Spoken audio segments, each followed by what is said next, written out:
শ্রীমদ্ ভগবদ গীতায় শ্রীধর স্বামীর সুবোধিনী টিকায় আমরা অষ্টম অধ্যায় তারক ব্রহ্মযোগ বা অক্ষ ব্রহ্মযোগ এই অধ্যায়টি করছি। 25 নম্বর শ্লোক পর্যন্ত আমরা আগে পড়েছি। আজকে আমরা 26 নম্বর শ্লোক থেকে শুরু করব।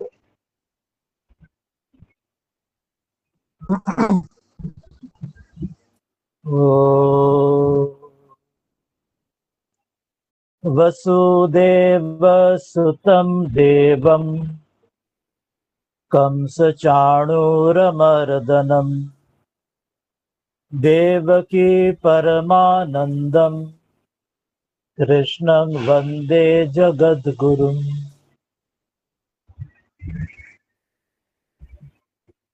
অষ্টম অধ্যায় 26 নম্বর শ্লোকে আমরা চলে আসি।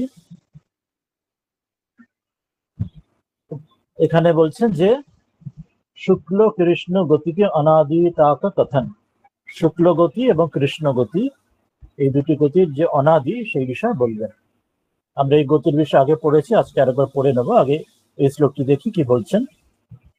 বলছেন যে শুক্ল কৃষ্ণে গতি ইয়েতে জগৎ শাশ্বতে মতে একয়া ইয়াত্যনাবৃত্তিম অন্যয়া বর্ততে পুনঃ। বলছেন যে শুক্ল কৃষ্ণে গতি হি এতে জগতঃ শাশ্বতে মতে একয়া याति अनावृत्तिम अन्नया आवर्तते पुनः। কি অর্থ বলছেন? বলছেন যে হি যেহেতু জগতঃ জগতে এতে এই রকম এই দুটি প্রকার শুক্ল কৃষ্ণে, একটি শুক্ল আর একটি কৃষ্ণ। শুক্ল অর্থাৎ দেবযান মার্গ, কৃষ্ণ অর্থাৎ পিতৃযান মার্গ। এই গতি গতি অর্থাৎ এই দুটি পথ, এই দুটি শাশ্বতে মতে, এই দুটি শাশ্বত সনাতন অনাদি অনন্ত পথে এই দুটি মানে গিয়ে এই দুটি মত এটি বলা হয়েছে, এমন শাস্ত্রের শ্রুতিতে বলা হয়েছে, সনাতন পরম্পরায় বলা হয়েছে। এ কয়া এদের একটার দ্বারা, কোনটির দ্বারা? অর্থাৎ এই অধ্যায়ের যে 24 নম্বর শ্লোকে যে বলা হয়েছে, আমরা আজকে শ্লোকগুলি আরেকবার দেখে নেব পরে। 24 নম্বর শ্লোকের অর্চি মার্গ যে বলছেন, সেই পথে গিয়ে অনাবৃত্তিম, ওই পথে গেলে 24 নম্বর শ্লোকে যে পথ বলা হয়েছে তাতে গেলে ফিরে আসতে হয় না। ইয়াতি অনাবৃত্তিম ইয়াতি অর্থাৎ ফিরে আসতে হয় না। আর অন্যয়া অন্য যে পথ, সেই পথটি কোনটা এই বলছেন যে পরের শ্লোকটি 25 নম্বর শ্লোকের দ্বারা যেটি বলা হয়েছিল, সেখানে অন্যয়া পুনঃ দেখা যাচ্ছে আবার অন্য পথ, যদি 25 নম্বর শ্লোকের যে পথ বলা হয়েছে তাতে পুনঃ আর আবার আবার তাতে ফিরে আসতে হয়। এই দুটি শ্লোকের কথা, এই দুটি বলছে 24 এবং 25, যার পরে আজকে 26 পড়ছি। আমরা আর একবার আজকে 24-25 পড়ে নেবো, এই দুটার খেয়াল করে বোঝার জন্য। আগে আমরা দেখি এই দুটি শ্লোকের কি অর্থ বলছেন শ্রীধর স্বামী। আমরা 26 নম্বর শ্লোকটা পড়ে নিই।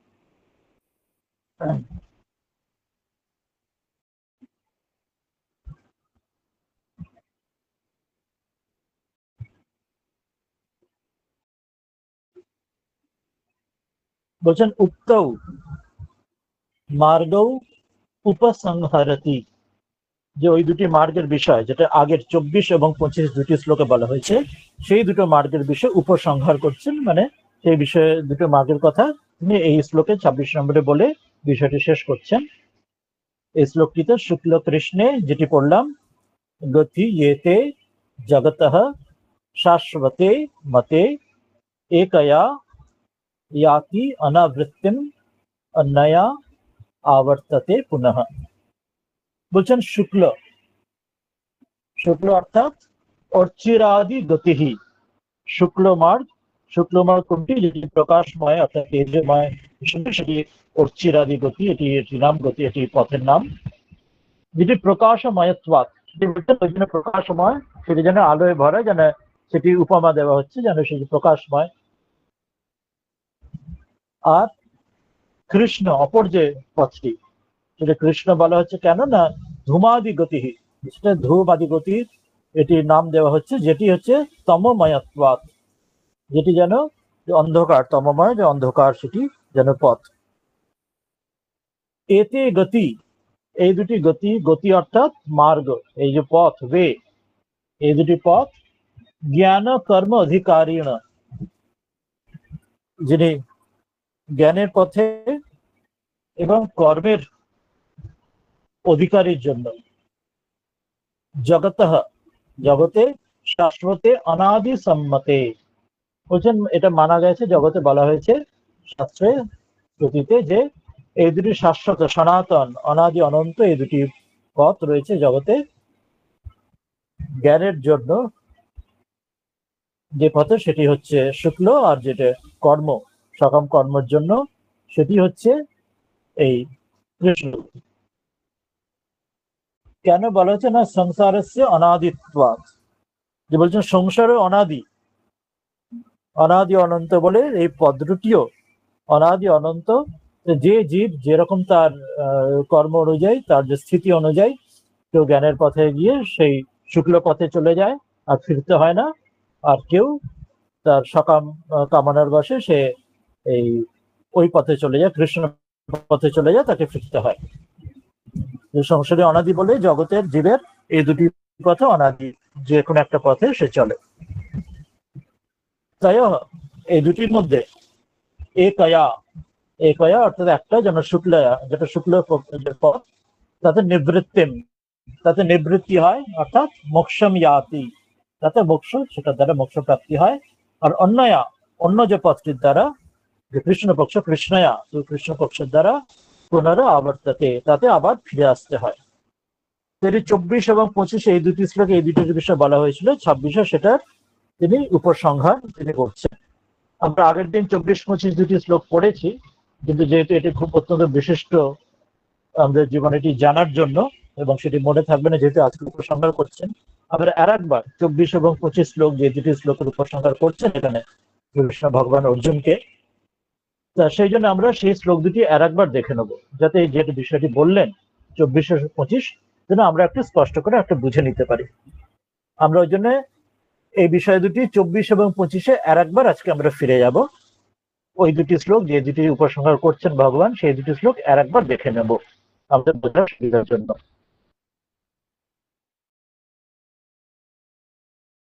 এই যে 24 নম্বর শ্লোক, প্রথমে যেটি ফার্স্ট সাইজ শুক্ল মাস কথা, যেটা আগে পড়েছি, শুক্ল মাস যেটি বলেছিলেন, তাতে কি বলা হয়েছিল না অগ্নির জ্যোতি আহ শুক্ল ষণ মাসা উত্তরায়ণম তত্র প্রয়াতঃ গচ্ছন্তি ব্রহ্ম ব্রহ্মবিদঃ জনাঃ। এটি 24 নম্বর শ্লোকে আমরা পড়েছিলাম। কি এখানে অর্থ কি বলা হচ্ছিল? বলা হচ্ছিল যে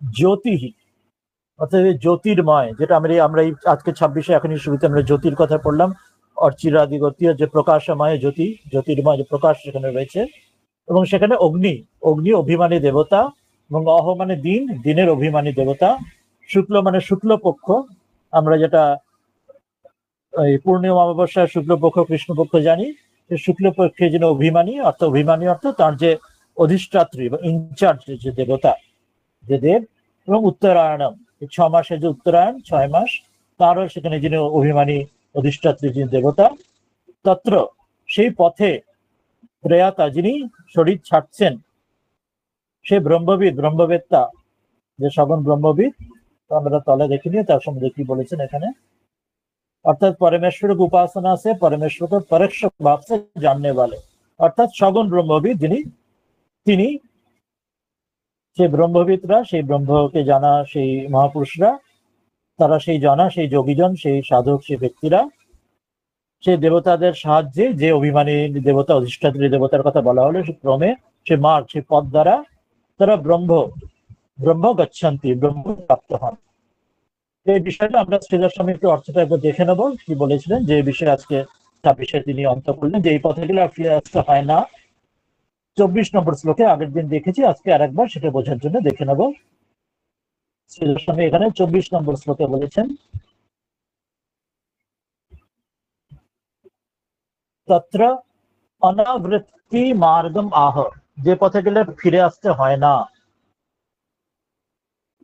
সেটি এই অগ্নি জ্যোতি अह शुक्ल षण्मास उत्तरायणम तत्र प्रयात गच्छन्ति ব্রহ্মবিদো জনাঃ। কি বলেছিলেন এখানে, যে অগ্নি জ্যোতি শব্দাভ্যাম, এই যে অগ্নি শব্দ জ্যোতি শব্দের দ্বারা একটি ছান্দোগ্য উপনিষদের একটি মন্ত্র বলেছিলেন, তে অর্চিষম অভিসম্ভবন্তি, বলছেন তারা অর্চিকে প্রাপ্ত হন। অর্চি অর্থাৎ সেই জ্যোতির্ময় অর্থাৎ পথ, অর্থাৎ ইতি শ্রুতি, শ্রুতিতে কি বলছেন, শ্রুতি উক্ত অর্চি অভিমানিনী দেবতা উপলক্ষ্যতে, অর্থাৎ এখানে জ্যোতির বা অর্চি অর্থাৎ জ্যোতি শব্দটির অর্থ, তার মানে প্রকাশময়, অর্থাৎ কি বলা হচ্ছে এখানে, তার একজন ইনচার্জ দেবতা, অভিমানী দেবতা বা অধিষ্ঠাত্রী দেবতা, তাকে বোঝানো হচ্ছে অগ্নি জ্যোতির দ্বারা। অগ্নি মানে যে তারা যে আগুনকে প্রাপ্ত হচ্ছেন বা জ্যোতি লাইট প্রাপ্ত হচ্ছে তা নয়, অর্থাৎ সেটির নামের দ্বারা একজন দেবতাকে বলে। যেমন আমাদের যে আমাদের জলের দেবতা পবন, আমাদের বায়ুর দেবতা, জলের বরুণের দেবতা, তো প্রত্যেকের আমাদের যেমন দেবতার কথা বলা হয়েছে। অর্থাৎ আমরা যখন জল বা বায়ু যখন বলছি, সেখানে শুধুমাত্র যে ফিজিক্যাল ওয়াটার বা ফিজিক্যাল যে এয়ার সেটা বোঝানো হচ্ছে না, তার জন্য একজন অভিমানী অধিষ্ঠাত্রী দেবতা আছেন, তিনি যেমন হন। এখানেও তাই বলা হচ্ছে, অগ্নি বা জ্যোতির ক্ষেত্রে প্রত্যেক একটা টেকনিক্যাল পারিভাষিক শব্দ, তার যে ইনচার্জ দেবতা, তার সেই পথে তাকে বোঝানো হচ্ছে। এবং অহত হচ্ছে একইভাবে, অহর দ্বারা অহইতি দিবস অভিমানী দেবতা, অহ মানে দিন, দিন মানে এই যে 24 ঘন্টা দিন বা 12 ঘন্টা, তার অর্ধেক দিন বোঝানো হচ্ছে না, তার যে ইনচার্জ, তার অধিষ্ঠাত্রী যে দেবতা। শুক্ল মানে শুক্লপক্ষ ইতি অভিমানী, সেখানেও একই রকম, শুক্লপক্ষের 15 দিন 14 দিনের তার যে অভিমানীর অধিষ্ঠাত্রী ইনচার্জ দেবতা। একই রকম ভাবে উত্তরায়ণ রূপা, সেখানে সন্মাসে, সেখানে 6 মাসে, সেখানেও তার যে অভিমানিনী দেবতা। আর কি বলেছেন এখানে, যে এতচ্চ অন্য সামপি, অন্যান্য আর যা কিছু এখানে এইভাবে বলা হয়েছে সব ক্ষেত্রেই তাই বুঝে নিতে হবে। স্মৃতি উক্তানাম যে সংবৎসর এব, শ্রুতিতে আরো বিস্তারে বলা হয়েছে, শ্রীকৃষ্ণ এখানে সংক্ষিপ্ত করে বলেছেন, শ্রুতিতে আরো ডিটেলস করে দেওয়া হয়েছে। সেটা সংবৎসর, সন্ন্যাসের পরে 1 বছরের কথা বলা হয়েছে, সেখানেও তাদেরও সংবৎসর, বছরেরও অভিমানী দেবতা, দেবতা লোকা এবং অন্যান্য যেসব দেবলোক ইত্যাদি যে আরো বিভিন্ন লোকের কথা বলা হয়েছে 14 ভুবনের মধ্যে, সেখানে প্রত্যেকে দেবতা নাম উপলক্ষণার্থম, প্রত্যেকের ক্ষেত্রে অভিমানিনী বা অধিষ্ঠাত্রী ইনচার্জ দেবতার কথা বোঝানো হচ্ছে। এবং ভূত ইয়ো মার্গ, এইরকম যে মার্গের কথা, যে শুক্ল এই মার্গের কথা বলা হলো, তত্র প্রয়াতা, সেই পথে যিনি যান, অর্থাৎ এটি সময় নয়, এটি বোঝানো ক্লিয়ার, ভেরি ক্লিয়ার বোঝানো আমাদের জন্য। যদিও এর মধ্যে অনেকগুলি সময় জ্ঞাপক শব্দ এসছে, যেমন দিন সময় জ্ঞাপক, শুক্লপক্ষ, সন্মাস, উত্তরায়ণ, সংবৎসর সময় জ্ঞাপক, সব টাইম দিয়ে শব্দগুলো বোঝানো হয়, কিন্তু তা বলে এটা যে সময় বোঝানো হচ্ছে তা নয়। তার নামগুলো সময় দেওয়া আছে, কিন্তু আসলে এটার দ্বারা বোঝানো হচ্ছে যে সম্পূর্ণ যে মার্গ বা পথ, যদি টার্মিনোলজি গুলো টাইম বোঝানো হচ্ছে, এক একটা দিন, ওর পরেরটাতে রাত আসবে, এখানে শুক্লপক্ষ কৃষ্ণপক্ষ, টাইম স্প্যান বোঝানো হচ্ছে বাস্তবিক, কিন্তু এই মার্গ যে পথটা কিন্তু সময় বোঝানো হয় না। নামগুলো সময়বাচক হলেও আসলে এটাকে পাথ মানে পথ, রাস্তা, ওয়ে, মার্গ বোঝানো হয় এগুলির দ্বারা। তো এই জন্য বলছেন এবং ভূত যে মার্গে তত্র প্রয়াত, যে নিজস্ব গত হন, কে গত হন, তারা হলে যেন ভগবত উপাসকা জানাহা, যারা ভগবানের উপাসনা করছেন, যারা করেছেন, তারা ব্রহ্ম প্রাপ্নুবন্তি, যারা ঈশ্বরের উপাসনা, সগুণ ব্রহ্মের উপাসনা, নিজ নিজ গুরুর ইষ্টের যারা অর্চনা করেছেন, তারা যথাতে ব্রহ্মবিদঃ, যারা ভগবানের উপাসক করে, যারা তার ব্রহ্ম প্রাপ্ত হন, যারা সগুণ ব্রহ্ম ইষ্ট দর্শন ঈশ্বর প্রাপ্তি যারা হয়, তারা ব্রহ্মবিদ, এখানে সগুণ ব্রহ্মবিদরা, তারা এই পথে যান। তথা শ্রুতি, এখানে ছান্দোগ্য উপনিষদ এরকম বলা আছে, তার কিছু মন্ত্র এখানে বলেছেন সংক্ষেপে, যে যেমন দু একটা সংক্ষিপ্ত আছে, যে কি বলছেন, তে অর্চিষম অভিসম্ভবন্তি, আর অর্চিষম আহ, এবার অহ থেকে এক একটা পর পর করে আসতে দেখাচ্ছেন, যে তিনি যে অর্চি অর্থাৎ সেই জ্যোতিকে প্রাপ্ত হন, অর্চির থেকে অহ, অহ মানে দিন প্রাপ্ত হন, এবারে দিনের থেকে আসছেন, তারপরে সেখানে ওই শুক্ল পক্ষ আসছেন, পক্ষ, এবং পক্ষর পর থেকে উত্তরায়ণ আসছেন, উত্তরায়ণের পর থেকে সেখানে 6 মাসের যেটা সেখানে আসছেন উত্তরায়ণের শুক্লপক্ষ থেকে উত্তরায়ণের 6 মাস, 6 মাসের পর থেকে সংবৎসর, যে 1 বছরের, এবং সংবৎসরের পরে থেকে সংবৎসরাত আদিত্য, আদিত্য অর্থাৎ সূর্য, সূর্যলোক, এবং আদিত্য থেকে চন্দ্রমাসম, এবং সূর্য থেকে চন্দ্রমা চন্দ্রলোক। অর্থাৎ এটা আমাদের ফিজিক্যাল আমরা যেটা সান বা মুন যেটা আমরা বলি সেটা কিন্তু বোঝানো হচ্ছে না, এখানেও তাই তাদের নামে লোক, সূর্যলোক চন্দ্রলোকের কথা সেখানে বোঝানো হচ্ছে, নট দ্য ফিজিক্যাল যেখানে আমরা আমরা অ্যাস্ট্রোনমিতে যে সূর্য বা চাঁদ দেখি সেটা বোঝানো হচ্ছে না, এটা তার নামাঙ্কিত লোক, যেখানে তার সেই নামাঙ্কিত তার দেবতা এখানে আছেন, তাকে বোঝানো হচ্ছেন চন্দ্রমাসে। এবং এবার সেখান থেকে চন্দ্রমাসে বিদ্যুতম, সেখানে বিদ্যুৎ, বিদ্যুৎ ও তড়িৎ সেখানে লোক আছে, সে বিদ্যুৎ লোক অর্থাৎ পুরুষম অমানব, এবং সেই তড়িৎ লোক বা বিদ্যুৎ সেখানে লোক থেকে সেখানে এক অমানব পুরুষ আসেন। অমানব এই জন্য বলা হচ্ছে যে অর্থাৎ তিনি মানুষ নন, অর্থাৎ আমরা পুরুষ শব্দে বলার সঙ্গে যাতে আমরা যাতে নরলোকে মর্তলোকের আমরা যেন মানুষ ভেবে বসি, হোমোসেপিয়েন্স যাদের আমরা নর বুঝি সেটা ভেবে বসি, সেটার জন্য না হয় সেই জন্য বোঝানো হচ্ছে অমানব পুরুষ, অর্থাৎ কোনো দেবতা সেখানে আসেন এত দূর ওই ধাপে ধাপে যাওয়ার পরে সে এক দেবতা এসে, যিনি অমানব মানুষ নন, এক দেবতা এসে, মহাপুরুষ দেবতা এসে সে দেব তিনি ব্রহ্মলোকে তিনি নিয়ে যান। স এনা ব্রহ্ম গময়তি, তিনি ব্রহ্মের পার, অর্থাৎ ব্রহ্মলোক মানে নিজ নিজ ইষ্টলোক, যার ক্ষেত্রে যে তিনি যে পথে সগুণ ব্রহ্ম যে পথে যাচ্ছেন, শিবলোক বলুন, রামকৃষ্ণ লোক, বৈকুণ্ঠ, গোলোক ইত্যাদি ইত্যাদি, প্রত্যেকের নিজ নিজ পথ মার্গ অনুযায়ী সেই লোকে গময়তি এসব, সেই দেবপথা সেটাই দেবপথ বলা হয়, বা তাকে দেবযান মার্গ বা ব্রহ্মপথ বলা হয়।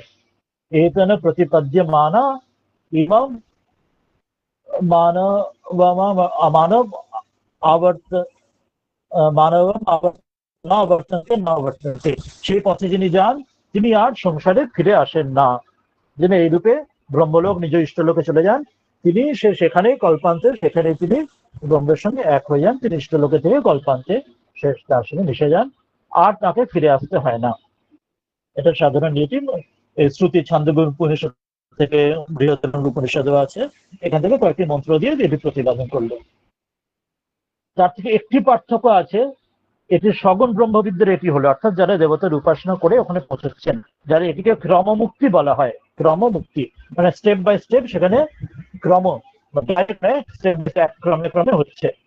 আর নয় কিন্তু যারা ব্রহ্মজ্ঞানী, অর্থাৎ যারা নির্বিকল্প সমাধির দ্বারা যারা জীবনমুক্ত ব্রহ্মজ্ঞানী ব্রহ্মজ্ঞ মহাপুরুষ নির্গুণ ব্রহ্মকে যারা লাভ করছেন, তাদের জন্য কিন্তু কোথাও যেতে হয় না, তারা এই জগতে এই শরীর থাকতে এখানেই মুক্ত হন। সেটি এরপরে বলে দিচ্ছেন, নাহি সদ্য মুক্তি ভাজাম, যারা সদ্য মুক্ত হন, অর্থাৎ যারা সদ্য মুক্তির যে জনগণ, অর্থাৎ যারা ওই নির্গুণ ব্রহ্মবিদ যারা, তাদের জন্য কিন্তু সম্যক দর্শন নিষ্ঠানাম গতিরেবা ক্বচিৎ অস্তি, কিন্তু তাদের জন্য কিন্তু কোনো গতি নেই, অর্থাৎ তাদের কোথাও যেতে হচ্ছে না, কারণ তারা এখানেই মুক্ত। এনাদের জন্য সগুণ ব্রহ্মবিদদের তাদের নিজ ইষ্ট দর্শনের পরে ইষ্টলোকে ব্রহ্মলোকে গিয়ে সেখানে ক্রমমুক্তি হয়ে কল্পান্তে তারা মুক্ত হলেন, কিন্তু তারা ফিরে আসছেন না।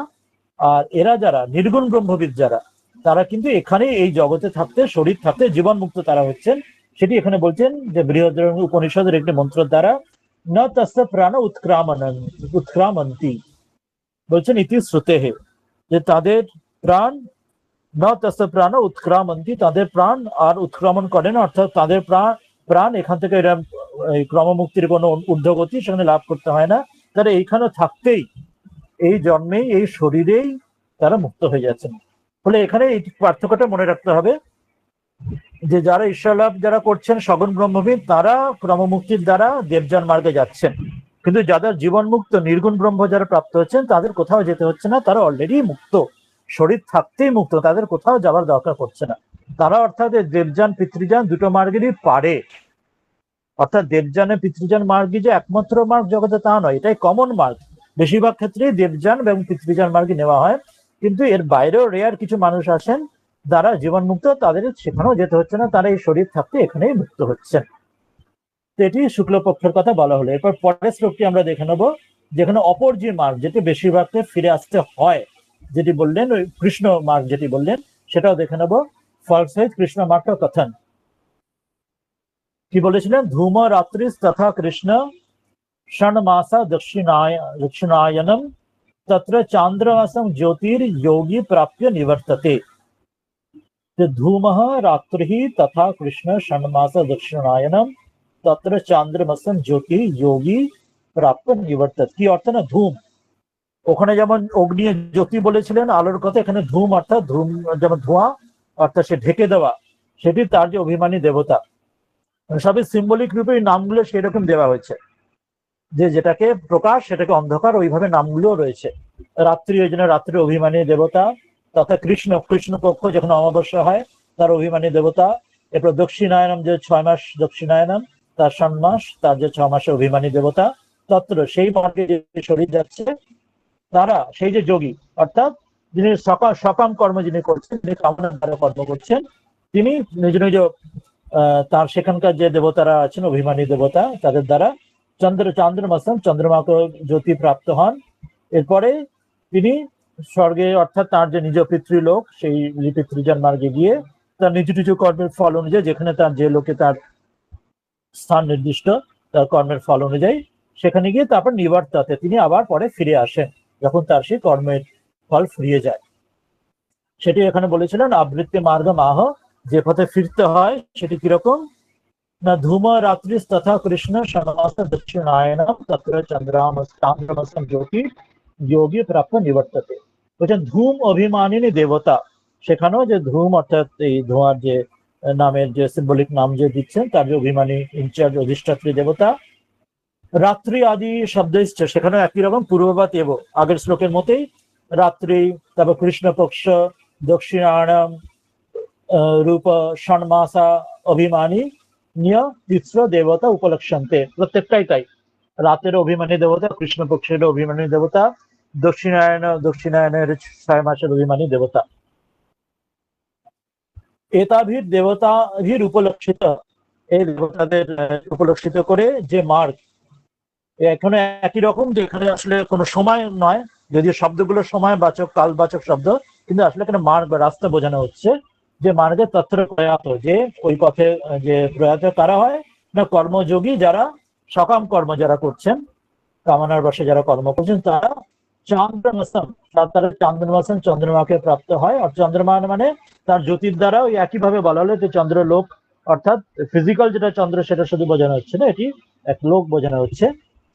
তার জ্যোতির উপলক্ষিতম, সেখানে তার সে দেবতার উপলক্ষিত করে স্বর্গলোক, তার নিজ নিজ কর্ম অনুযায়ী যে স্বর্গলোকে যে স্তরে যেখানে তার থাকার যে ফলটা প্রাপ্য হওয়ার, সেখানে প্রাপ্য হয়ে তত্র ইষ্টাপূর্ত কর্মফল ভুক্তবা, তার ইষ্টাপূর্ত যা তার কর্ম যিনি করেছেন জগতে পৃথিবীতে, তার সেরম কর্ম যে ফল, তার যে পুরস্কার বা যে ভোগ যার করার, তার নিজ নিজ কর্ম অনুযায়ী সেই ফল ভোগ করে পুনরাবর্ততে, আবার ফিরে আসেন আবার পৃথিবীতে। অত্র শ্রুতি, এখানে শ্রুতিতে রয়েছে বৃহদারণ্যক উপনিষদ, ছান্দোগ্য উপনিষদ ইত্যাদি, যে ওই রকমই যে ধ্রুমম অভিসম্ভবন্তি, যে ধূমের এই পথ প্রাপ্ত হয়।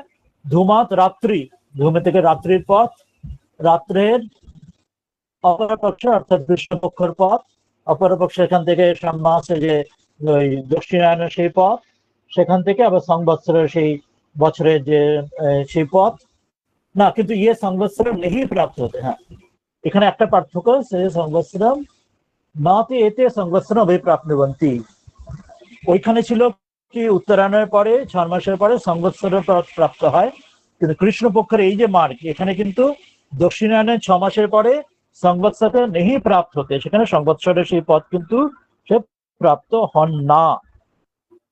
এটা একটা ইম্পর্টেন্ট এখানে, এটা সেটা সেই প্রাপ্ত হচ্ছে না সেখানে, সেখানে এইটা তার ওখানে পার্থক্য থাকছে এখানে। তারপরে সেখান থেকে তিনি কি হচ্ছে না, ওই 6 মাসের যে দক্ষিণায়ন থেকে পিতৃলোকে, আগেরটা ছিল সংবৎসর থেকে সেখানে সূর্য লোকের দ্বারা, সেখান থেকে চন্দ্রলোকের দ্বারা, তারপর অমানব পুরুষ এসে নিয়ে গিয়ে তার ব্রহ্মলোকে নিয়ে যাচ্ছেন। এখানে যাচ্ছে দক্ষিণায়নের পরে তার সংবৎসরের প্রাপ্ত হন না, সেখানে 6 মাসের পর থেকে পিতৃলোক যাচ্ছেন, পিতৃলোক থেকে আকাশলোকে চন্দ্রমা কোষ, এখানে সোম রাজা ওয়া দেবকা অন্য হ্যাঁ, এখানে বলছেন যে তারা সেখানে গিয়ে তাদের সেই দেবতাদের ভোগ্য বা অন্ন হন, মানে দেবতাদের ভোগ্য হন, অর্থাৎ তারা নিজ নিজ যা কর্ম করেছেন সে কর্মের ফল তারা ভোগ করছেন, অর্থাৎ তারা তখন মুক্ত নন। কর্মের ফলরূপ তারা কিছু পুরস্কার পাচ্ছেন, কিন্তু তখনও মুক্ত নন, তখনও বদ্ধ। ওই জন্য তারা দেবতাদের অন্ন, মানে দেবতাদের ভোগ্য, দেবতাদের এখনো আন্ডারে, দেবতাদের তাদের হাতের মুঠোয়, সেই রকম তাদের নিয়মেই চলতে হবে। ওই ফলস্বরূপ তিনি কিছু পুরস্কার পাচ্ছেন, কিন্তু তারপরে তিনি মুক্ত হচ্ছে না, আবার তাকে এখানে ফিরে আসে। ওটা একটা আপেক্ষিক একটা যেন মুক্তির মতো অমরত্ব, বাস্তবিক অমরত্ব নয়, আপেক্ষিক একটা সুখ। তারপর আবার ফিরে আসতে হবে আবার এই কর্মের মধ্যে।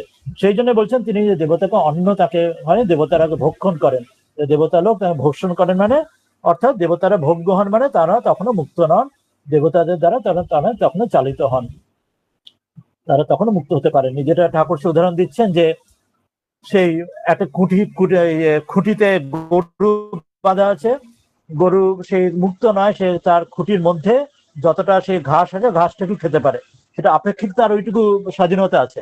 খুঁটির রেঞ্জের মধ্যে যতটুকু দড়িটা লম্বা ততটুকু দড়ির মধ্যে সে নিজের ঘাস খেতে পারে, কিন্তু তার বাইরে সে বেরোতে পারে না। অর্থাৎ তার যে সুখ বা তার যে আনন্দটা সেটা আপেক্ষিক, সেটা ওটা ইন্ডিপেন্ডেন্ট নয়, সেটা এখনো ডিপেন্ডেন্ট তার মালিকের আন্ডারে। এখানেও সেই রকম বলছেন, সে দেবতাদের অন্ন দেবতা ভক্ষণ করে, মানে তাদের আন্ডারে। এরপরে তারা যখন ওই কর্মের ফল শেষ হয়ে যায়, তখন পতনের সময় সে সেখান থেকে ওই পথ থেকে আবার ফিরে আসেন, সেখানে থেকে যে পথে তিনি গিয়েছিলেন সেই পথেই আবার ফিরে আসেন, পুনর্নিবর্তন, সেই আবার ফিরে চলে আসেন ইত্যাদি ছান্দোগ্য বৃহদারণ্যক উপনিষদে বলছেন। তদেবং নিবৃত্তি কর্ম সংহত উপাসনায়া ক্রমমুক্তি। তো এইভাবে বলছেন, দুটি পথের কথা বলছেন। যিনি নিবৃত্তি মার্গের পথ, যিনি কর্মযোগের দ্বারা, যিনি নিষ্কাম কর্মের দ্বারা করবেন, তিনি তার সঙ্গে উপাসনার সঙ্গে থেকে তিনি ক্রমমুক্তি লাভ করেন, যেটি আগের শ্লোকে বললেন শুক্লপক্ষে 24 নম্বর শ্লোকে। আর এই 25 নম্বর শ্লোকে যারা কাম্য কর্ম, যারা কাম্য কর্ম করছেন তারা স্বর্গ ভোগানন্তর, স্বর্গে ভোগ করছেন, তারপরে আবৃত্তি তারা ফিরে আসছেন। তাহলে এই দুটি মার্গ রইল। আর যারা সদ্যমুক্ত নির্গুণ ব্রহ্মবিদ জীবন মুক্ত, তারা কোথাও যেতে হচ্ছে না, এই জীবনে এই শরীরের মুক্ত। এর বাইরে আরো পথ রয়েছে, সেই পথে বলছেন আর একটা বলছেন নিষিদ্ধ কর্ম ভিস্ত, যারা নিষিদ্ধ কর্ম যারা করছেন তাদের কি হচ্ছে, তারা কিন্তু নরক ভোগানন্তর আবৃত্তি, তারা নরক ভোগ করছেন, তারপরে তারা ফিরে আসছে। তারা পিতৃলোকও যেতে পারছে না। যারা সকাম কর্ম করে নিজের ভোগের জন্য করছেন তারা পিতৃলোকে গেলেন, পিতৃযান মার্গে, তারা আবার জগতে ফিরে এলেন। আর যারা নিষিদ্ধ খারাপ কাজ করছে তারা সেখানেও যেতে পারছে না, তারা নরক ভোগ, যে চতুর্দশ ভুবনে যে ঊর্ধ্ব সপ্তম ভুবন, নিচে যে সপ্ত ভুবন, তারা সে নিচের ভুবনে যাচ্ছে, এবং সেখানে নরক ভোগের পরে তারা ওপরেরা যেমন পুরস্কার পাচ্ছে, এরা যেন পানিশমেন্ট পাচ্ছে নিচের যারা, এবং তারা সেখান থেকে ফিরে আসছে, তারা পিতৃযান ওপরেও যেতে পারছে না। আর আরো আছে যারা শূদ্র কর্ম নাম, যারা আরো সে নিষিদ্ধ কর্মে সেখান থেকে যারা মানে বিভিন্ন পশু পাখির অলরেডি অনেক নিম্ন স্তরে রয়েছে, তারা একটু জন্তু না, যে অনেক জন্তু যেমন, তারপরে এবার জন্মেতে দ্রষ্টব্যম, তারা কিন্তু অনেক, তাদের অনেক তাদের কর্মের ফল বাকি আছে অনেক জন্মের বলে, তারা পশু পক্ষী কীট পতঙ্গদের জীবের অনেক কর্ম পরপর তারা ওই পশু পক্ষী কীট পতঙ্গ জন্মেই তারা বারবার জন্মলাভ করে। তাদের পিতৃযান নেই, দেবযান নেই, তাদের তো ওই শব্দমুক্ত প্রশ্ন নেই, তাদের নরকবাসা নেই, তাদের অনেক কর্ম এরম জমে আছে বলে তারা ওই একের পর এক ওই ক্ষুদ্র কর্মের দ্বারা ওই কীট পতঙ্গাদি জীব এরকম অনেক জন্ম পরপর সেই জন্মগুলো রিপিট করতে থাকে। এরকম অনেকগুলো ভ্যারাইটি বলা হলো, তার মধ্যে যেটা কমন দুটো, ইম্পর্টেন্ট দুটো, ওই জন্য দেবযান পিতৃযান আলাদা করলেন। শব্দমুক্তি নির্গুণ ব্রহ্মবিদ আলাদা আর একটা বললাম, আর যারা নিষিদ্ধ কর্ম তারা নরকবাস বললাম, আরো ক্ষুদ্র কর্ম যারা, সেটা তারা হচ্ছে বিভিন্ন কীট পতঙ্গ পশু উদ্ভিদ ইত্যাদি, যারা এই পথে বললাম। এরপরে এই দুটি উপসংহার করে যেটা আমরা এক্ষুনি পড়লাম, ওই শুক্ল কৃষ্ণ গতি যেতে জগতের শাশ্বতের মতে, জগতে এই দুটি পথ রয়েছে, একটার দ্বারা যে ওই ফিরে আসতে হয় না, একটার দ্বারা ফিরে আসতে হয়, যেটি আমরা এক্ষুনি পড়ে এলাম, যেটা বিষয় আমরা আগে পড়লাম, যে ওই শুক্ল মানে অর্চিরাদি গতি, জ্যোতির পথে গেলে প্রকাশনাত্মা, কৃষ্ণ হলো ধূম অন্ধকার পথ। তার মধ্যে দুটো মার্গ, জ্ঞান এবং কর্ম অধিকারীর জন্য, যে জ্ঞানের পথে উপাসনা করে যে সেখানে সকল ব্রহ্মবিদ, তিনি যে দুটি পথে জগতের শাশ্বত অনাদি, সংসার অনাদি বলে, তাদের শুক্ল পথে পেয়ে যাচ্ছেন নিবৃত্তির পথে, যিনি জ্ঞানের উপাসনার মাধ্যমে সবন ব্রহ্মবিদ। আর নির্গুণ ব্রহ্মবিদ, তাকে কোথাও যেতে হচ্ছে না, এখানেই তার মুক্তি। আর যিনি সকাম কর্ম, তিনি কৃষ্ণ মার্গে গিয়ে আবার ফিরে আসছেন, আর নিষিদ্ধ কর্ম তিনিও নরকবাস করে ফিরে আসছেন। আর ক্ষুদ্র কর্ম কীটপতঙ্গ উদ্ভিদ আদি তারাও বারবার তাদের এই কর্ম ফল ভোগের জন্য ওই জন্মই অনেক জন্ম ধরে রিপিট করতে হচ্ছে। এই এতগুলো মার্গ এখানে বললেন। এরপর এই বিষয়টি আরো উপসংহার পুরো করছেন 27 নম্বর শ্লোকে। মার্গ জ্ঞান ফলম দর্শয়ন ভক্তি যোগম উপসংহরতি। 27 নম্বর শ্লোকে এই বিষয়টা পুরো অন্ত করছেন। 26 আমরা পড়ে নিলাম। শুক্ল কৃষ্ণ গতিয়তে জগত সরস্বতী মতে একয়া ইয়াতি অনাবৃত্তিম অন্যয়া আবর্ততে পুনঃ। এটা আমরা পড়ে নিলাম এখনই, যে জগতে যেহেতু দুটি পথ রয়েছে, শুক্ল কৃষ্ণ দুটি মার্গ, দুটোই শাশ্বত সনাতন মার্গ বলা হয়।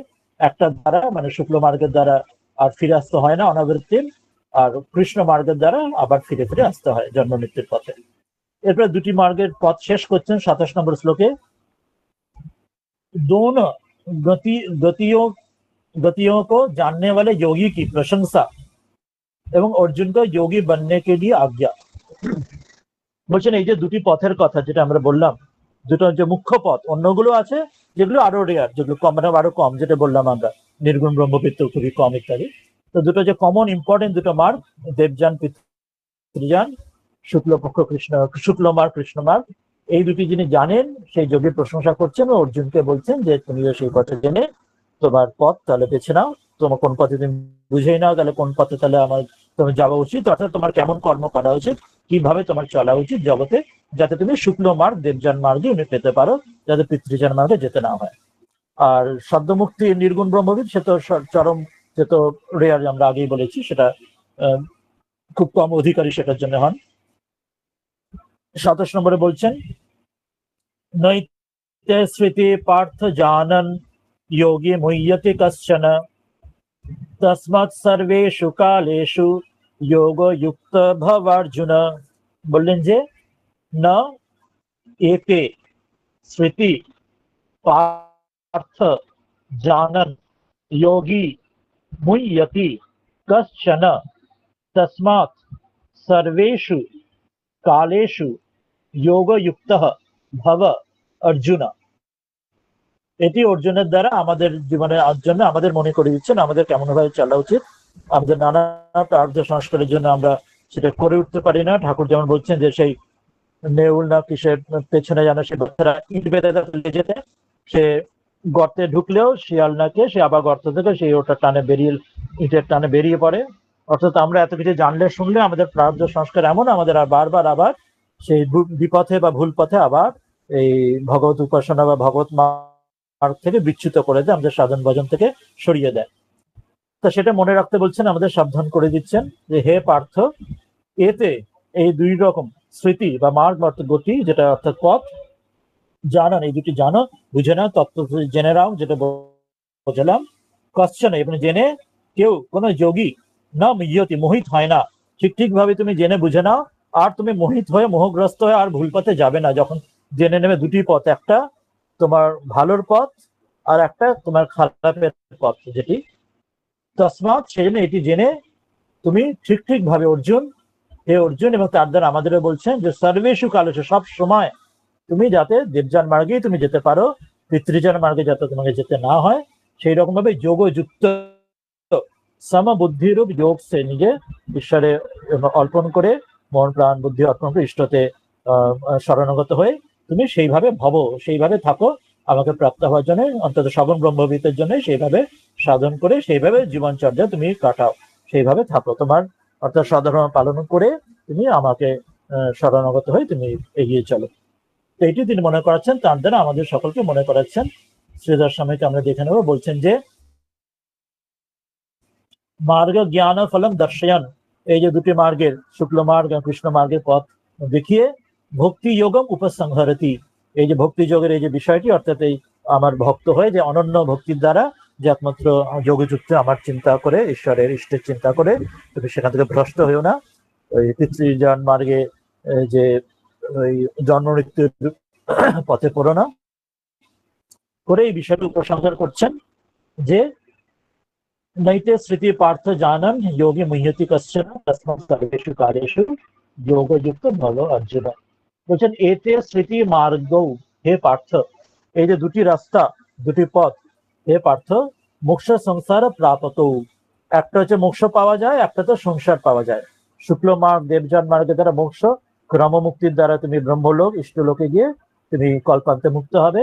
আর অন্য যে মার্গটা পিতৃযান মার্গের দ্বারা তুমি আবার বারবার সংসারে ফিরে আসবে, যার ফলে সেটা সংসার প্রাপ্ত হবে জন্ম মৃত্যুর চক্রে।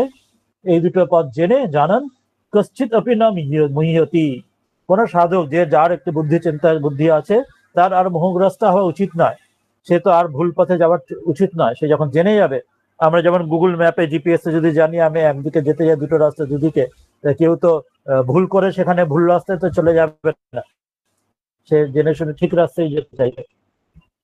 বলছেন যে সেই রকম মোহগ্রস্ত হওয়া উচিত নয়। যখন পুরোটা তোমাকে বোঝানো জানানো হলো, সুখ বুদ্ধিয়া স্বর্গাদি ফলম না কামায়াতে, যে সুখ বুদ্ধিতে, যে শুধুমাত্র টেম্পোরারি, যে ক্ষণিকের সুখের জন্য, যে সুখের ফল ফুরিয়ে যাবে, পুরস্কার ফুরিয়ে গেলে আবার জগতে আবার সেই যে চক্রের মধ্যে ফিরে আসতে হবে, যে ফল সে কামনা করবে না। কিন্তু পরমেশ্বরের নিষ্ঠম, পরমেশ্বরের নিষ্ঠা এব ভবতি ইতি অর্থ, কিন্তু তুমি পরমেশ্বর নিষ্ঠ হও, তুমি যে পরমেশ্বরকে তুমি একমাত্র চিন্তা করো, সেখানে তাকে অর্থাৎ তাকে যোগযুক্ত হয়ে যাও, তার থেকে সরে যাও না, সে তারপর থেকে এটি জেনে তুমি স্পষ্ট মান্যত।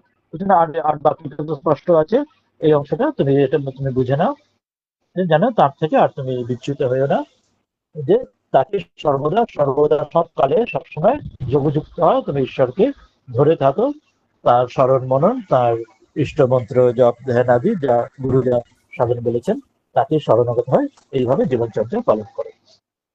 এই বলে এই বিষয়টি তিনি শেষ করছেন।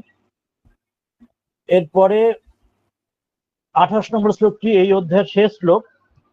এবার সেখানে একটা বিষয় আসবে, যেটা হচ্ছে সে এই অধ্যায়ে যে 8টি প্রশ্ন ছিল, সেই 8টি প্রশ্নের বিষয়ে তিনি আরেকবার মনে করাবেন। সেজন্য সেটা যদি সময় যদি না থাকে, সেটাতে না গিয়ে যদি কোনো প্রশ্ন আলোচনা থাকে, আমরা আজকে প্রশ্ন আলোচনা নিয়ে নেব। যদি প্রশ্ন আলোচনা না থাকে তবেই আমরা ওই বিষয়ে যাব, পরিস্থিতিতে যাব। কিন্তু না হলে যদি কারো প্রশ্ন আলোচনা করার থাকে কোনো বিষয়, তাহলে আমরা প্রশ্ন আলোচনাতে চলে আসবো। কেউ কিছু কোনো প্রশ্ন আলোচনা করতে চান বলুন, না হলে তবে পরিস্থিতিতে যাবে।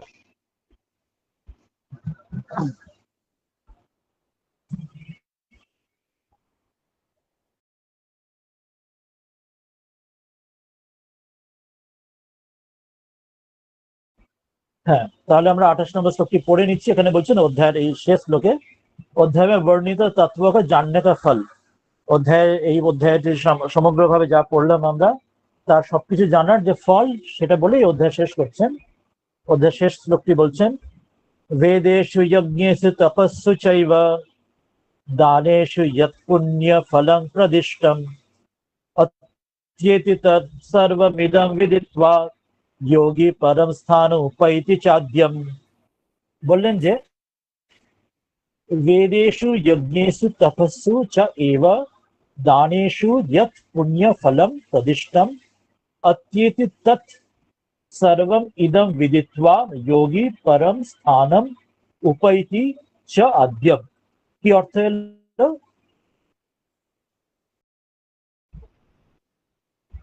বলছেন যে আমরা এটা আগেরটা ছিল, হ্যাঁ এটা অর্থটা দেখে নি।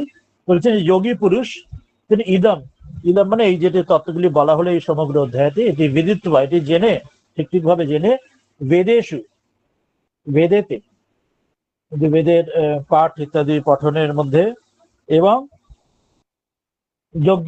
যজ্ঞেশু, যে যজ্ঞের মধ্যে, এবং তপস্যার মধ্যে, দানেশু, দান আদি করার মধ্যে, ইয়ৎ পুণ্য ফলম, যেসব পুণ্য ফল হয় এইসব কর্মের দ্বারা, বেদ বা পঠন, যজ্ঞ করা, তপস্যা করা, দান ইত্যাদি দ্বারা, সে সর্বম, সেগুলো প্রতিষ্ঠান যে কাহা গিয়া, যা কিছু বলা হয়েছে এইসব বিষয়, পুণ্য এইসব কর্মের যা ফল, তৎসর্বম, সে সবকে, এইবার নিঃসন্দেহ ভাবে অত্যেতি, মানে সেটা পার হয়ে যান, ট্রান্সেন্ড করে, তার বিয়ন্ড চলে যান, উল্লঙ্ঘন করে তার পারে চলে যান।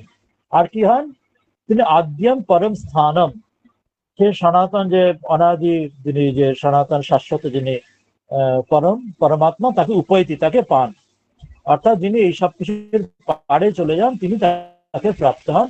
এই বলে অধ্যায়টি তিনি শেষ করছেন। আমরা শ্রীধর স্বামী টিকায় দেখে নেব। তিনি বলছেন যে অধ্যায় অর্থম অষ্ট প্রশ্নার্থ নির্ণয়ম সফলম উপসংহরতি। এই অধ্যায় যে অর্থের সহিত মিনিং এর সাহায্যে, মানের সাহায্যে যে 8টা প্রশ্ন, অর্জুন যে শুরুতে 8টা প্রশ্ন করেছিলেন, সেই 8টা প্রশ্ন অর্থ নির্ণয় করে বিস্তার করে বুঝিয়ে, তার ফলের কথা ডিটেলসে বুঝিয়ে এই অধ্যায়টা শেষ করছেন এই শ্লোকটির দ্বারা। বেদেশি যজ্ঞেষু তপস্যু চৈব দানেষু যৎ পুণ্য ফলম প্রদিষ্টম অত্যেতি তৎসর্বমিদম বিদিত্বা যোগী পরম স্থানম উপৈতি চাদ্যম। কি বলছেন যে বেদেশু অধ্যয়ন আদিভি, বেদ অধ্যয়ন, বেদ ইত্যাদি শাস্ত্র যে অধ্যয়নের কথা এবং সেখানে দ্বারা যা পাওয়া যায় বা যে লাভ হয়, যে পুণ্য ফল লাভ হয়, যজ্ঞেষু অনুষ্ঠানাদিভি, যজ্ঞ ইত্যাদি অনুষ্ঠানের দ্বারাও, এবং তপস্যু, তপ অর্থাৎ কায় শোষণাদিভি, অর্থাৎ শরীরের যে কায় ক্লেশ অত্যন্ত অস্ট্রিটির দ্বারা, শরীরের ক্লেশের দ্বারা, উচ্চ সাধনের দ্বারা যে ফল পাওয়া যায়। দানেশু অর্থাৎ সৎপাত্র অর্পণাদিভি, দান অর্থাৎ সৎপাত্রে যে দান কিছু দেওয়া হয় তার দ্বারা যে ফল পাওয়া যায়। পুণ্য ফলম উপদিষ্ট, তাদের দ্বারা যে পুণ্য ফল হয় এই বেদ শাস্ত্র অধ্যয়নের দ্বারা, যজ্ঞ ইত্যাদি অনুষ্ঠান করার দ্বারা, তপস্যা কৃচ্ছ সাধনের দ্বারা, সৎপাত্রে দানের ইত্যাদির দ্বারা যে পুণ্য ফল পাওয়া যায়, শাস্ত্রে উপদিষ্টম, শাস্ত্রে বলা হয়েছে, তৎসর্বম, সে সবকিছুই সেগুলো পার হয়ে গিয়ে, সবকিছু পেরিয়ে গিয়ে, উল্লঙ্ঘন করে যেন ততপি শ্রেষ্ঠম যোগৈশ্বর্য প্রাপ্ত, তার চেয়েও বেশি ঐশ্বর্যের যোগরূপ ঐশ্বর্য এই যে সাধক, যিনি এই যুগটি বলা হলো, যিনি দেবযান মার্গে যিনি রয়েছেন, তিনি সবকিছু পার হয়ে সেই পথ তিনি পান। তিনি ওই পুণ্য ফলের লোভে পিতৃযান মার্গে যে আবার ফল পেয়ে আবার ফিরে আসবেন, তিনি সেখানে থাকেন না। তিনি ঈশ্বর সগুণ ব্রহ্মকে, ঈশ্বরকে প্রাপ্ত হয়ে সেখানে পেয়ে যান, তার চেয়ে আরো বড় ফল পান। কিভাবে না, ইষ্টম ইদম অষ্ট প্রশ্নার্থ নির্ণয়ে উত্তম, এই অধ্যায়ে যে 8টা প্রশ্ন করা হয়েছিল অধ্যায়ের শুরুতে, সেই প্রশ্নের যে অর্থগুলো সব বুঝে নির্ণয়ের দ্বারা, যে তত্ত্ব বিদিত্বা, তার দ্বারা যে তত্ত্ব তিনি বুঝলেন, যেটি অধ্যায় আমরা পড়লাম, জানলাম এই অধ্যায়, তথাচ্ছা, এবং সেই যোগী জ্ঞানী ভূতবা, সেই যোগী জ্ঞানী হয়ে, যোগী আমরা বলা হয় সগুণ ব্রহ্মবিদ্যাতে যে জ্ঞানী হয়, আর নির্গুণের ক্ষেত্রে তো বললাম তার কথা যাবারও ব্যাপার নেই, তিনি জীবন মুক্ত এই জীবনেই হচ্ছেন সগুণ ব্রহ্মবিদ। তিনি দেবযান মার্গে সেখানে ওই পথে গিয়ে পরমম উৎকৃষ্টম আদ্যম জগন মূলভূত স্থানম, তিনি অত্যন্ত উৎকৃষ্ট এই তত্ত্ব তিনি জেনে, তিনি সগুণ ব্রহ্মবিদ, ঈশ্বর ইষ্ট দর্শন করে তিনি সেই স্থানে পৌঁছে যান যেখানে উৎকৃষ্ট আদি জগতের মূল যিনি স্থান, যে বিষ্ণুর অর্থাৎ ঈশ্বরের ব্রহ্মলোক, নিজ নিজ ইষ্টলোক, সেই পরমম পদম প্রাপ্নতি, সেই পরম পদ তিনি প্রাপ্ত হন, এবং সেই ক্রম মুক্তি দ্বারা নিজ ইষ্টলোক ব্রহ্মলোকে গিয়ে কল্পান্তে তিনি নির্গুণ ব্রহ্মকেও প্রাপ্ত হন। সেটা কল্পান্তে, যেখানে থেকে এই সংসারে ফিরে আসতে হয় না, তিনি শেষ প্রাপ্ত হয়ে যান নির্গুণ ব্রহ্ম, তিনিও সবার শেষে তিনিও প্রাপ্ত হন। এই বলে অধ্যায়টি শেষ করলেন। আমরা এটা দিয়ে শেষ করবো, যদি কোনো প্রশ্ন থাকে দেখে নেবো। আর একবার পরের দিকে আমরা ওই যে 8টি প্রশ্ন যে অধ্যায় শুরুতে করা হয়েছিল সেটি আরেকবার পরে আমরা পরে একবার মনে করে নেব। কিন্তু এখন যদি কোনো প্রশ্ন থাকে আজকে, আর একটু অল্প সময় আছে আজকে যেটুকু পড়া হলে অধ্যায় শেষ পর্যন্ত, তাহলে সেই প্রশ্নগুলি আমরা জেনে নেব, কোনো আলোচনা যদি কারোর থাকে কিছু করার।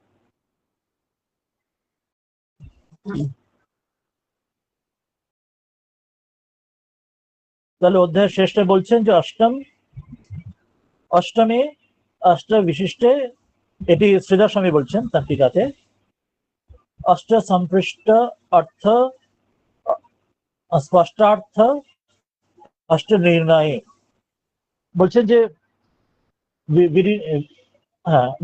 নির্ণয়ী অক্লিষ্টম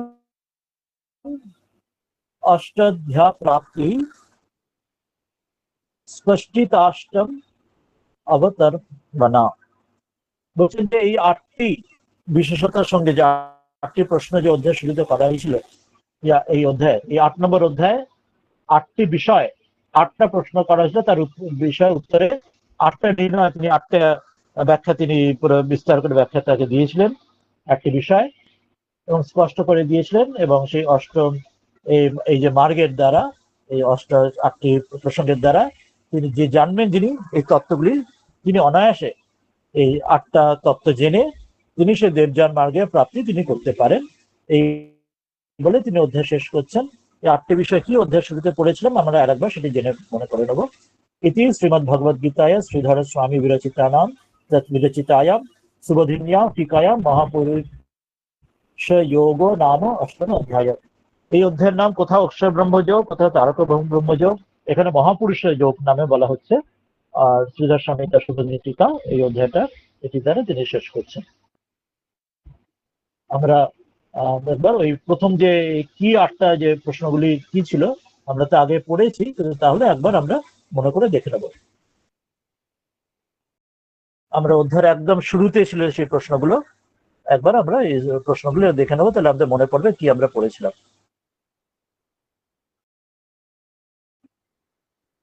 অষ্টম অধ্যায়ের একদম শুরুতে প্রশ্নগুলি ছিল।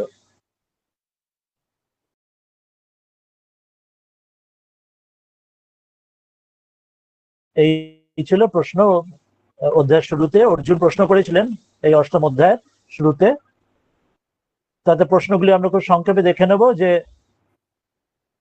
ব্রহ্ম কি, কিম তৎ ব্রহ্ম, অধ্যাত্ম কি 2 নম্বর প্রশ্ন ছিল, কিম কর্ম, কর্ম কি, আর অধিভূত কি, আর অধিদৈব কি। এই হচ্ছে প্রথম, এই 5টি প্রশ্ন প্রথমে করলেন অধ্যায়ের শুরুতে। ব্রহ্ম কি, অধ্যাত্ম কি, কর্ম কি, অধিভূত কি, অধিদৈব কি, 5টি প্রশ্ন। তারপরে দ্বিতীয় শ্লোকে বলেছিলেন আরো 3টি প্রশ্ন, যে অধিযজ্ঞ কি, আর এই দেহে যে মধুসূদন যে পরমাত্মা কি করে থাকে, কিভাবে থাকেন, এবং তাকে প্রয়াণকালে শরীর যাবার সময় তাকে কি করে প্রাপ্ত হওয়া যায়। এই 3টি প্রশ্ন, অধিযজ্ঞ কি করে তিনি থাকেন এই শরীরে, এবং প্রয়াণকালে তাকে কি করে পাওয়া যায়, এই 3টি। 5-এ তিনি 8টি প্রশ্ন তিনি করেছিলেন। 8টি প্রশ্নের উত্তর শ্রীকৃষ্ণ তাকে 3টি শ্লোকে পরপর দিয়েছিলেন। আমরা একবার শেষে এগুলো মনে করে নেব। কি বলেছিলেন প্রথমে, যে অক্ষরম ব্রহ্ম পরমম স্বভাব অধ্যাত্মম উচ্যতে ভূত ভাবত ভবতর বিসর্গ কর্ম সঙ্গীত। বলেছিলেন যে আমরা শুধু মূলটা পড়ে নেবো, আগের গুলোতে বিস্তারে পড়েছি। যে বলছেন যে যে পরম অক্ষর, সে পরম অক্ষর কাকে বলা হচ্ছে, যে এটা প্রশ্ন ছিল যে অক্ষর হচ্ছে এই ব্রহ্মকে, যে পরম অক্ষর যিনি খড়ের, যিনি পারে, যিনি ক্ষয় হন না, যিনি যিনি বিনষ্ট হন না, সেই যাকে তাকে অক্ষর, তিনি ব্রহ্ম। আর একটা প্রশ্ন ছিল যে অধ্যাত্ম কি, কর্ম কি ইত্যাদি।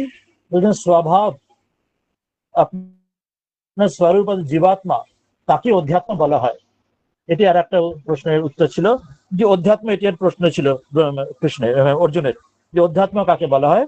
যে বলেছিলেন যে অধ্যাত্ম হচ্ছে যে ব্রহ্মেরই যে অংশ রূপে যে জীব, জীবাত্মা, তাকে অধ্যাত্ম, এবং তাকে সেই তাকে স্বভাব সেটা বলি, তাকে এটা উদাহরণ দেওয়া হচ্ছে।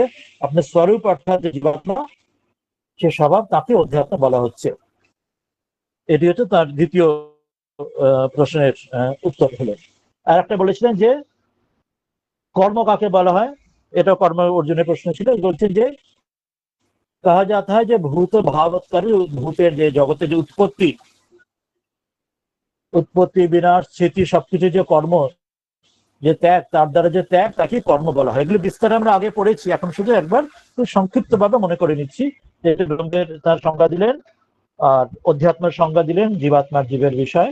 আর যে বিসর্গ অর্থে যে ত্যাগ, যে সর্বভূতের উৎপত্তির জন্য যে ত্যাগ, সেই ত্যাগকে কর্ম, বা সেই যজ্ঞ, তাকে কর্ম বলা হচ্ছে। এটি এই শ্লোকিতে বললেন। পরের শ্লোকে আর যেহেতু উত্তর দিয়েছিলেন যে অধিভূত এবং অধিদৈব, এই যে প্রশ্ন অধিযজ্ঞ, এই উত্তরগুলো দিয়েছিলেন। অধিভূতম স্বরভাব পুরুষাধিদৈবতম অধিযজ্ঞ অহম এব অত্র দেহে দেহভৃতাম বর। বলেছেন যে স্বরভাব অধিভূত হ্যাঁ, অর্থাৎ বলেছিলেন যে অক্ষরম যেমন ব্রহ্ম বলা হয়েছিল, স্বর অর্থাৎ যিনি বিনাশপ্রাপ্ত, অক্ষরম যিনি বিনাশপ্রাপ্ত হন না, তিনি ব্রহ্ম। অর্থাৎ বিপরীত, যিনি বিনাশপ্রাপ্ত হন, এ দেহেতে নশ্বর পদার্থ যা কিছু, তাকে অধিভূত বলা হয়েছিল। আর কি পুরুষম অধিদৈবতম, যে পুরুষ, তাকে অধিদৈবতম বলা হয়েছিল। এটি আমার বিস্তারে আমরা আগে পড়েছি। এবং এই দেহে কি করে থাকার বিষয়ে যেটা প্রশ্ন করেছিলেন, যে এই দেহে তিনি কি করে থাকেন, বলছেন যে অধিযজ্ঞ যজ্ঞ বলছেন যে আমি এই দেহে উপস্থিত, আমি অধিযজ্ঞ রূপে আমি এই দেহে থাকি। এটা যে একটা প্রশ্ন ছিল, এই তুমি কি করে থাকো, অধিযজ্ঞ কে, সেটি এখানে বলেছিলেন। এই তিনটি উত্তর এখানে দিয়েছিলেন, অধিভূত, অধিদৈব এবং অধিযজ্ঞ। এই দেহেতে অধিযজ্ঞ রূপে আমি তো অর্থাৎ পরমাত্মা, তিনি থাকেন, পরমেশ্বর তিনি থাকেন, অন্তর্যামী রূপে থাকেন। আর শেষ প্রশ্ন বলেছিলেন যে প্রয়াণকালে শরীর যাবার সময় তোমাকে কি করে জানবে, এটি অর্জুনের 8 নম্বর প্রশ্ন ছিল। তাতে উত্তর দিলেন যে অন্তকালে চ মামেব স্মরণ মুক্ত্বা কলেবরম ইয়া প্রয়াতি স মদ্ভাবম ইয়াতি নাস্তি অত্র সংশয়। এটি 3 নম্বর, তিনি শেষ শ্লোকে 5 নম্বর শ্লোকে উত্তর দিয়েছিলেন যে মৃত্যুকালেও, শরীর যাবার সময়ও যে আমাকে স্মরণ করতে পারে, যে সেও স্মরণ করতে করতে যে দেহ ত্যাগ করে, সেই সময়ও সে আমাকে মদ ভাবম, আমার সাক্ষাৎ স্বরূপ প্রাপ্ত হয়, এবং এ বিষয়ে কোনো সংশয় নেই। যেটি এক্ষুনি আমরা দেবযান মার্গের কথা পড়লাম, যে তাকে যে সগুণ ব্রহ্মবিদ ঈশ্বর প্রাপ্তি, ইষ্ট দর্শন করে সে ওই পথে মুক্তির পথে চলে যায়। আমরা সেটা এখনই আজকে পড়লাম। তো এইভাবেই 8টি প্রশ্নের কথা আমরা উত্তর খুব সংক্ষেপে, আমরা যেটা আগে বিস্তারে পড়েছি এখন আমরা বেশি মনে করে নিলাম। এটার দ্বারা এই অধ্যায়টি শেষ হলো। আমরা আজকে এটা দিয়ে আমরা শেষ করবো। এখন অন্য কোনো প্রশ্ন থাকলে শুনে নেবো, না হলে এটা দিয়ে আমরা আজকে শেষ করে দেবো। অধ্যায়টি বলছেন যে ওম তৎসদিতি শ্রীমদ ভগবদ গীতায়া উপনিষৎসু ব্রহ্মবিদ্যাম যোগশাস্ত্রে শ্রীকৃষ্ণ অর্জুন সংবাদে অক্ষর ব্রহ্ম যোগ নাম অষ্টম অধ্যায়। কোথাও আমরা বললাম, কোথাও অক্ষর ব্রহ্মযোগের নাম দেওয়া হচ্ছে, কোথাও তারক ব্রহ্মযোগ, কোথাও মহাপুরুষ যোগ বলা হচ্ছে। গীতা রূপ যে উপনিষদ, সেই উপনিষদে আমরা শ্রীধর স্বামীর যে এখানে ব্রহ্মবিদ্যা যেখানে বলা হয়েছে, যেটি যোগশাস্ত্র কৃষ্ণ অর্জুনের সংবাদে, এই যোগটি আমরা করলাম। হরিয়ম তৎসৎ, হরিয়ম তৎসৎ, হরিয়ম তৎসৎ। এটা দ্বারা আমরা আজকে এই অধ্যায় শেষ করলাম। এখানে আমরা শেষ করব। যদি আর কারো কোনো সংক্ষেপে কোনো প্রশ্ন আলোচনা কিছু থাকে করে নিতে পারেন, সেটাতে আমরা চলে আসবো, কেউ যদি কিছু প্রসঙ্গ করতে চান।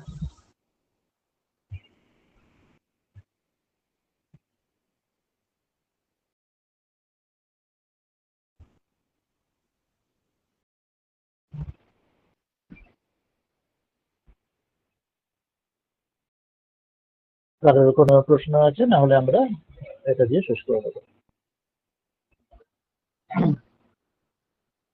ঠিক আছে, তবে আমরা আজকে এখানে শেষ করি।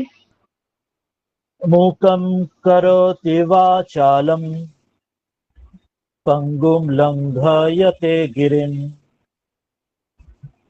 यत्कृपातमहं वन्दे परमानन्दमाधवम्।